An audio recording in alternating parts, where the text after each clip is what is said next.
कल्याण लोकसभेमध्ये विविध विकास कामं जी आहेत ही सुरू आहेत. मोस्टली रोड इन्फ्रास्ट्रक्चर, मेट्रो ही कामं मोठ्या गतीने काही वर्ष जे आहेत हे या कल्याण लोकसभेमध्ये होत असताना आपण पाहिली हजारो कोटीची कामं या कल्याण लोकसभेमध्ये होत आहेत. आणि आत्ताच ऑथॉरिटी MMRD ऑथॉरिटीची मीटिंग माननीय उपमुख्यमंत्री एकनाथजी शिंदे साहेबांच्या नेतृत्वाखाली झाली आणि त्याच्यामध्ये या कल्याण लोकसभेमध्ये पावणे 5,000 कोटीची कामं जी आहेत ही त्याला मंजुरी मिळाली. आज आपण पलावा ब्रिज असेल त्याचं काम जे आहे ते अंतिम टप्प्यामध्ये आहे. ते येत्या 2-3 महिन्यांमध्ये जे काम हे पूर्ण होईल. रेल्वेची परवानगी तिथे ब्लॉकसाठी पाहिजे, जेणेकरून गर्डर लॉन्चिंग जो आहे तो त्या ठिकाणी होईल. मग तो झाल्यानंतर दोन्ही पलावा पूल जे आहेत हे फंक्शनल होतील. मोठ्या प्रमाणामध्ये ट्रॅफिकचा प्रॉब्लेम जो आहे तो सुटेल. त्याचबरोबर कल्याण शील रोडवरची मेट्रो 12 याचं काम देखील मोठ्या गतीने सुरू आहे. आपण पाहताय आताच्याच ऑथॉरिटी मीटिंगमध्ये MMRDAच्या त्याच्यावरती मापे ते रांजनोली असा access control double decker flyover त्याला मंजुरी देण्यात आली. तो रस्ता झाल्यानंतर थेट महापेपासून ते रांजनोलीपर्यंत without any signal, without any interruption जे आहे हे लोक प्रवास करू शकतील. ज्याला डोंबिवलीमध्ये जायचं तो डोंबिवलीमध्ये उतरू शकतो, ज्याला कल्याणमध्ये उतरायचं तो कल्याणमध्ये उतरू शकतो. जसं नागपूरमध्ये डबल डेकर फ्लायओव्हर आहे तसा डबल डेकर फ्लायओव्हर जे आहे त्याची देखील मंजुरी ह्या ऑथॉरिटी मीटिंगमध्ये झाली. त्याच्यासाठी मला वाटतं 2,800 कोटी रुपये माननीय उपमुख्यमंत्री मोदयांनी मंजूर केले. त्यानंतर तिसरा पथरी पूल त्याचा देखील कामाची पाहणी झाली. तो देखील लवकर पुढच्या 2-3 महिन्यांमध्ये त्याचं काम संपेल. आता आपण सेगमेंट 3 कल्याण रिंग रोडच्या तिथे आहोत आणि याची देखील पाहणी झाली. याचं काम चालू आहे. लँड ॲक्विजिशन मध्ये काही प्रमाणामध्ये जे आहे लँड ॲक्विजिशन झालेलं आहे, काही प्रमाणामध्ये लँड ॲक्विजिशन झालेलं नाहीये.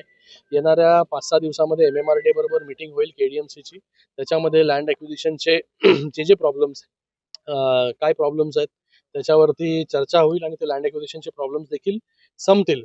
तर तो सेगमेंट 3 जो दुर्गाडीपासून ते मोठागावपर्यंत आहे आणि त्यानंतर कालच्याच ऑथॉरिटी मीटिंगमध्ये सेगमेंट 2 ला देखील मंजुरी मिळालेली आहे. हा सेगमेंट 2 हा काटई नाक्यापर्यंत त्या ठिकाणी जातोय. तर सेगमेंट 2 चं जेव्हा काम पूर्ण होईल काटईपासून ते टिटवाळ्यापर्यंत विना अडथळा जो आहे लोकांना प्रवास जो आहे हा करू शकतील. आज तासनतास लोकांना लागतात, काही मिनिटांमध्ये हा प्रवास पूर्ण होईल. त्याचबरोबर काटई ऐरोली हा जो फ्रीवे आहे जो आज मुंब्र्यापर्यंत झालेला आहे वाय जंक्शन पर्यंत, त्याला देखील 900 कोटी रुपये या ऑथॉरिटी मीटिंगमध्ये मंजूर झालेले आहेत. लँड ॲक्विजिशन सकट, लँड ॲक्विजिशनला जे पैसे लागणार आहेत ते. तर तो काटई ऐरोली हा जेव्हा मार्ग पूर्ण होईल तेव्हा ऐरोलीपासून ते काटईपर्यंत 15-20 मिनिटांमध्ये जे आहे लोक पोहोचू शकतील. त्याचबरोबर जे मेट्रो 12 फ्लायओव्हर आपण करतोय, कल्याण फाट्याला जी ट्रॅफिक होते तिथे एक अंडरपास करा अशा देखील सूचना ज्या आहेत MMRDAला केलेल्या आहेत. तर भविष्यामध्ये तिथे अंडरपास देखील त्या कल्याण फाट्याला होईल, जेणेकरून ट्रॅफिकची समस्या जी आहे ती मोठ्या प्रमाणामध्ये त्या ठिकाणी पूर्णपणे मी बोलतो नाहीशी होऊन जाईल. तर अशा प्रकारचं डेव्हलपमेंट जे आहे त्या ठिकाणी सुरू आहे. त्याचबरोबर जी मेट्रो आहे मेट्रो 12 ही मेट्रो 12 त्याची अलाइनमेंट बदलून शिळफाट्यावरून तळोजाला घेऊन जाण्याची मंजुरी देखील या ठिकाणी त्या ऑथॉरिटी मीटिंगमध्ये मिळालेली आहे. तर आता जी मेट्रो तळोजा म्हणजे जी 27 गावे मार्गी तळोजाला जात होती ती तर जाणारच आहे, पण त्याचबरोबर तीच मेट्रो पुढे शिळफाटा आणि शिळफाट्यावरून तळोजा असा मार्गक्रम करणार आहे, जेणेकरून 27 गावातील लोकांना, दिव्यातील लोकांना, 14 गावातील लोकांना या मेट्रोचा फायदा जो आहे हा मोठ्या प्रमाणामध्ये होईल. तर एकंदरीत मोठ्या प्रमाणामध्ये कामं जी आहेत या कल्याण लोकसभेमध्ये सुरू आहेत. पुढच्या काही वर्षांमध्ये जे आहे हे आपल्याला हे पूर्ण कल्याण लोकसभेमधील दळणवळण व्यवस्था जी आहे ही पूर्णपणे बदललेली आपल्याला पाहायला मिळेल. हे का करतोय? कारण की रेल्वेवरती येणारा जो लोड आहे मोठ्या प्रमाणामध्ये जे आहे रेल्वेवरती विसंबून लोकांना लावावं लागतं. हे सगळे ऑल्टरनेट मोड ऑफ ट्रान्सपोर्ट जेव्हा पूर्ण होतील तेव्हा मोठ्या प्रमाणामध्ये लोक गाडीनी आणि त्याचबरोबर मेट्रोनी प्रवास जो आहे तो त्या ठिकाणी करतील.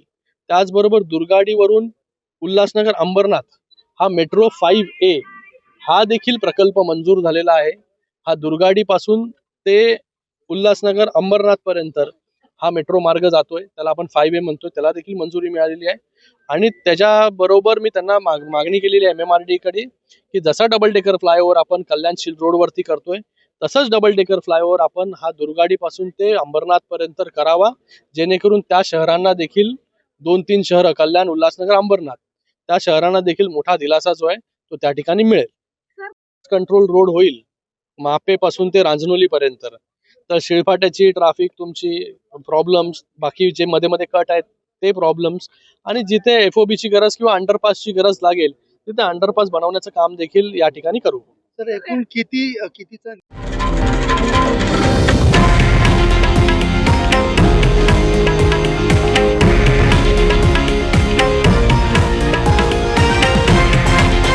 हे आहे देशातील नंबर 1 न्यूज नेटवर्क आणि आपण पाहत आहात TV9 मराठी, एकमेव.